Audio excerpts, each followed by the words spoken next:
Many years ago, in the beautiful city of Enugu, there lived a beautiful chubby girl named Precious. Precious is the daughter of Mr. Odera, who is a wealthy businessman and a very non-rich businessman in the city of Enugu. Precious lost her mother at a very young age, and with this, Precious developed an eating disorder. Whenever she was pained, she ate. Even when she was excited, she ate. No matter the mood she was, she kept on eating. And gradually, Precious became fat. No longer chubby, but very, very fat. The maids in the house always teased her whenever her dad was not around, and they called her chubby baby. To her, she didn't see it as anything. Obviously, most kids at a young age were chubby. She enjoyed the name. In fact, whenever they called her chubby baby, she smiled. She was just excited being called a chubby baby. And Precious kept on eating.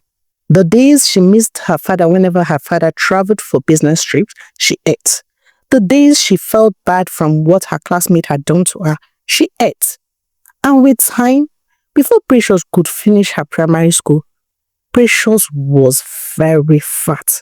Her classmate at that point started teasing her and started calling her elephant. Most of her classmates asked her, "Do you keep eating every day? How come you keep on increasing on a daily basis? No matter what we tell you about your weight, rather than reducing, you keep on eating. Why? Are you not even considering yourself? Are you not considering your dad? Do you want to be sick?" Linda once said to her. Being chubby is not bad, but when you become overweight, that's not right.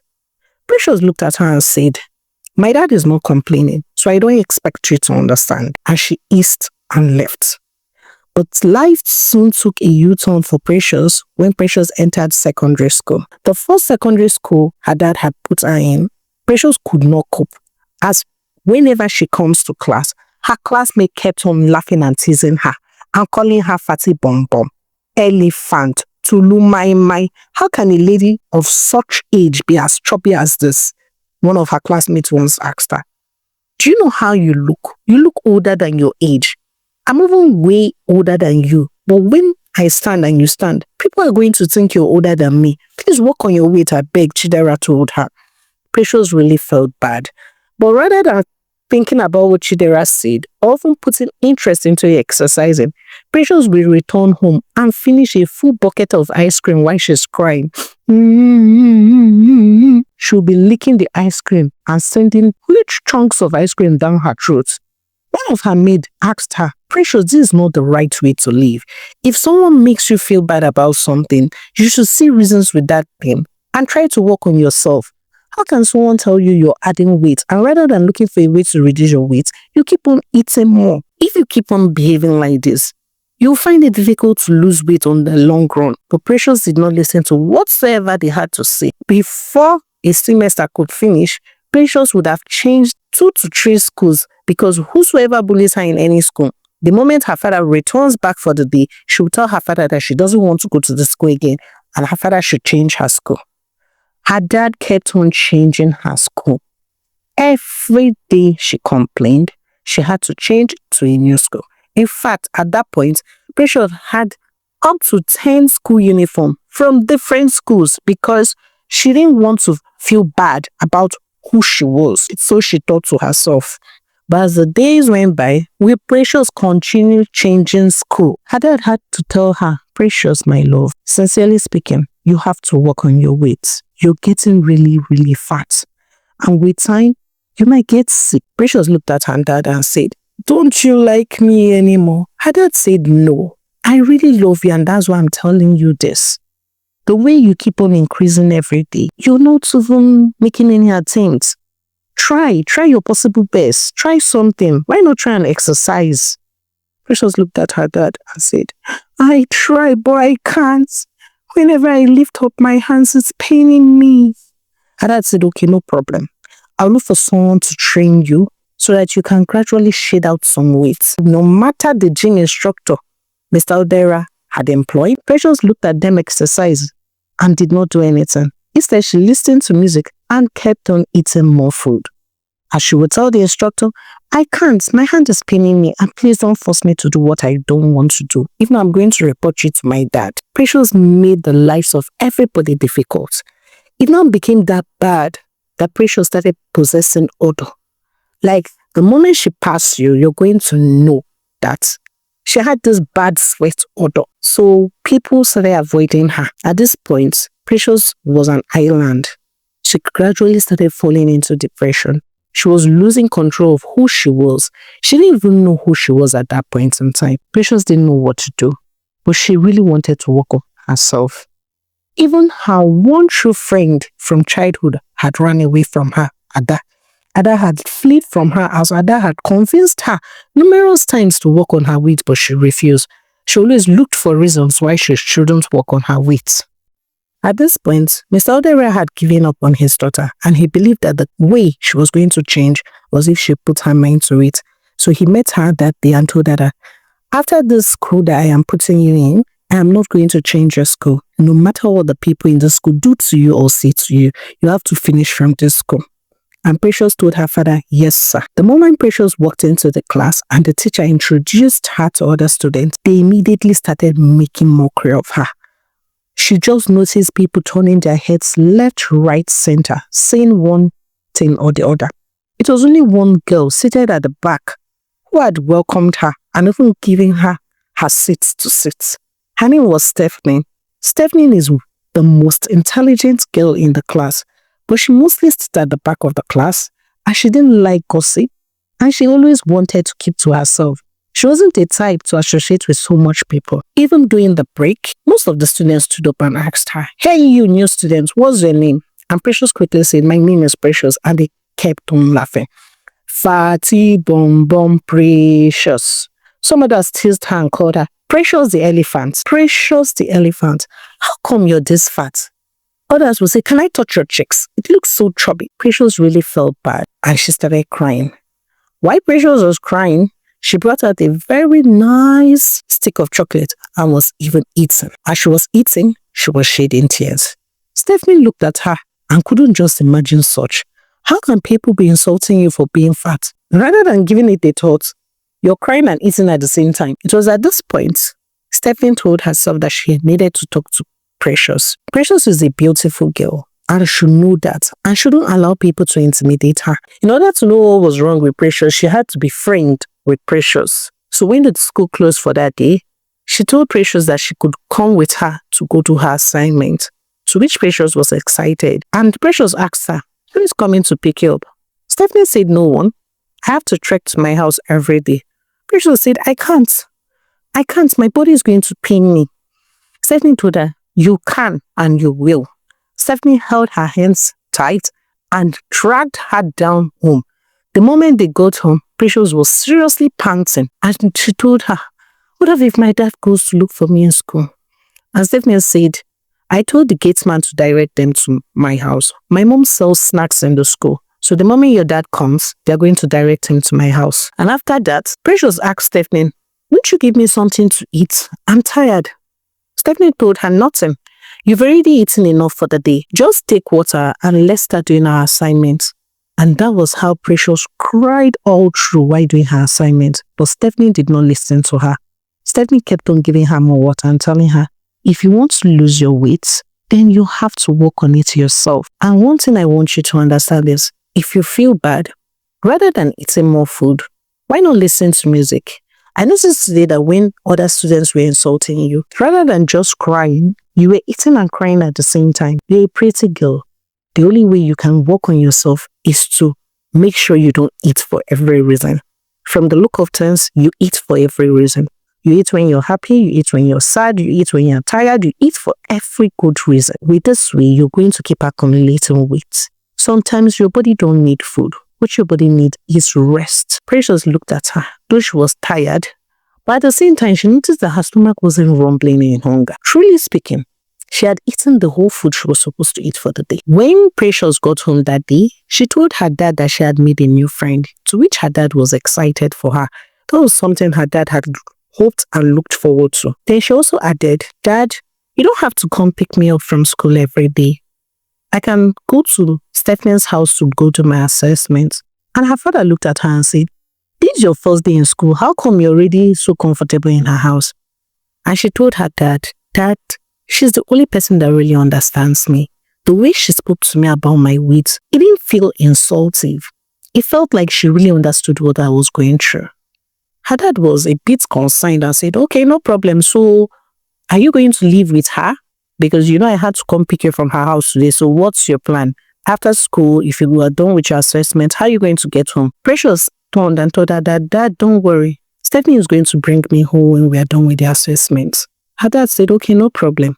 The next morning, Precious was happy to go to school with the hope of meeting Stephanie.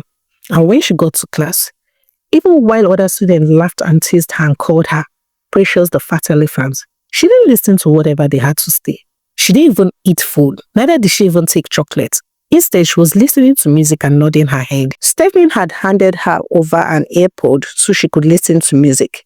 So she collected it, placed the earpod in her ears. She was listening to the music and nodding her ears. At this point, she could practically not hear what the people were saying. She was in the moon, listening to a very beautiful Barbie song, and she was okay with that.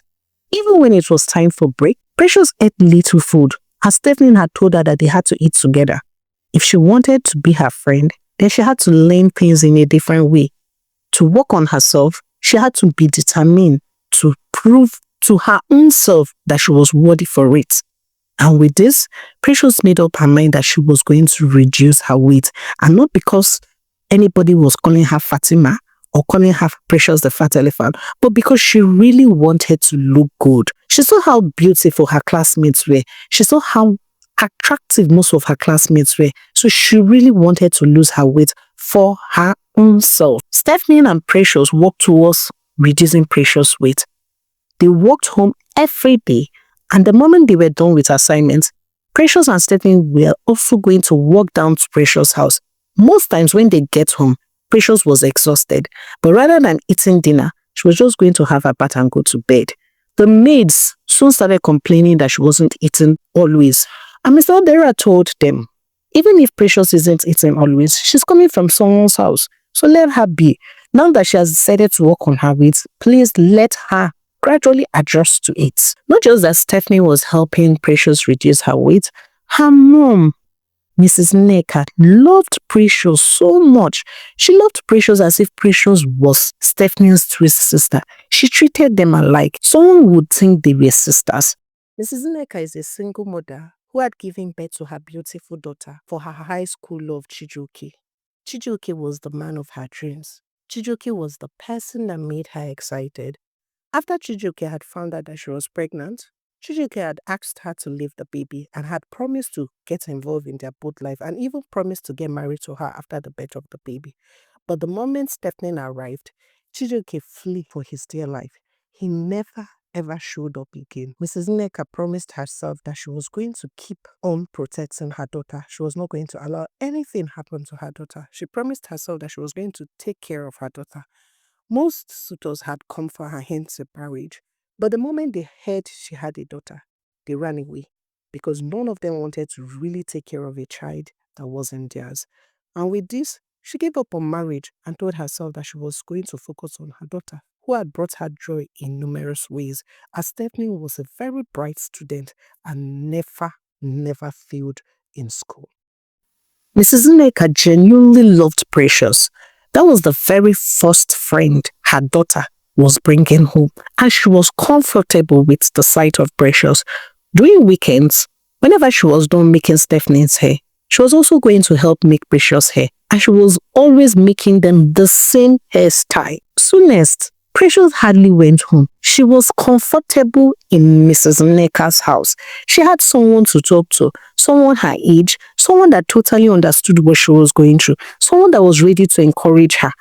They practically slept in the same room, ate the same time, had their bath, and even helped Mrs. Neka in preparing snacks for the school. Precious was very happy. Whenever Mr. Odera comes to pick her up, he could see joy in her face, and he could see yearning of wanting to stay.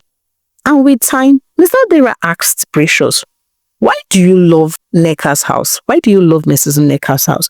And Precious said, Dad, I have a friend here. A friend who really understands me. A friend who have helped me lose some weight. And I know I'm going to gradually lose more. Her dad was grateful. Her dad had even offered to pay Stephanie's school fees at a particular time, but Mrs. Nneka refused and said no, that she was seeing Precious like her daughter, and to her, Precious was her daughter, and she wasn't doing it for monetary value. Mr. Odera couldn't just imagine how a lady could see another girl and help take care of her like her child. Precious, who was a very lazy child, started doing so many things as she could wash her clothes herself. The moment they were done from school and returned, they both had to wash their clothes, their socks and everything before eating lunch, doing their assessment and observing siesta. It was a normal routine for Precious. In Madam Nneka's house, she was living like Precious. But when she goes back home, the sight of everybody makes her angry. The maid who just stumbles with food for her to eat as if it was a compulsory something. Nobody really talked to her after her mom had died. Nobody really sat down to know what she was feeling deep down. It was only Madam Nneka and Stephanie. And to her, she always wanted them in her life. And with this, Mr. Odera told himself that in order not to lose his daughter to the hands of Mrs. Nneka, it was better to make Mrs. Nneka stay in his boys' quarters so that Precious would always return home, as he barely saw his daughter. Most times, when he returned, Precious was already off to bed. Precious practically lived in Mrs. Nneka's house. After he had communicated everything to Mrs. Nneka totally understood how he felt and told him, no problem. We'll move to your boys' quarters, but we'll also pay rent, as I don't like to feel indebted to anybody. But Mr. Odera said, no, I already feel indebted to you. My daughter has changed. My daughter does everything she hardly do before. She washes her clothes herself. She lays her bed herself. Now she has even lost so much weight. He looked at her and said, I don't even know how to thank you. You living in my post quarter is little compared to what I am supposed to do for you, because what you've done for my daughter, nobody can do that for me. Mrs. Nneka said, thank you very much, but I'm doing it because I really love her. So Mrs. Nneka moved her belongings to Mr. Odera's home and started living there. Precious was excited. Precious and Stephanie lived in the house like twin sisters. They were always excited. And during summer, while Stephanie decided to go jog every morning, Precious always followed her. And like joke, before the next section, Precious has lost drastical weight. Like she had lost so much weight and she was slim again. Very slim and curvy. Very, very beautiful. Precious was excited. Precious was glad. Precious had one time even asked Stephanie, can't your mom be my mom? Stephanie looked at her and said, no, my mom is already your mom. Why are you asking? Precious then said, your mom can get married to my dad and we'll become blood sisters. I think that's something I'll look forward to, because it was just you and your mom that totally understood that I had eaten disorder. I've lived in this house for how many years and no one totally understood me. It was just you and your mom that walked into my life and made great impact on me. So I really want your mom to be my mom. Stephanie looked at her and said, okay, you tell her yourself, and you also have to tell it to your dad.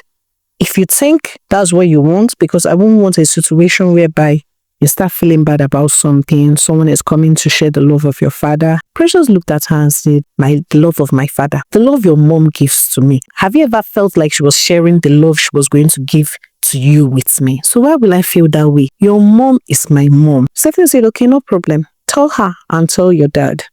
And that evening, Precious spoke to Stephanie's mom, Mrs. Nneka, and told her that she would love her to be her mom. Stephanie's mom did not want to. She told her, don't worry, I'm going to think about it. In her mind, she thought that it's just children play. Unlike what she expected, Ms. Odera had genuinely appreciated her and was beginning to have crush on her. But he didn't want his daughter to feel bad about it, so he did not say anything.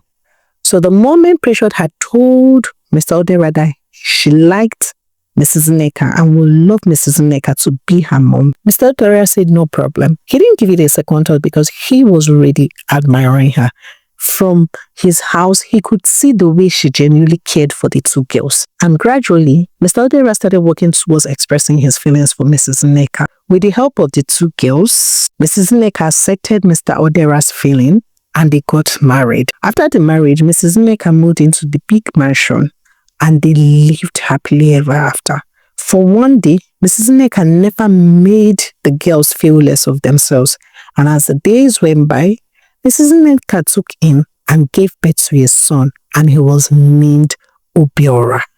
Obiora was their pet, as the two girls loved Obiora greatly. Obiora grew up feeling that Precious and Stephanie were twin sisters and never knew they were not. Thank you very much for listening to the story of the day. We still remain your favorite storyteller, Zika. This is a very short story trying to educate us on individual differences.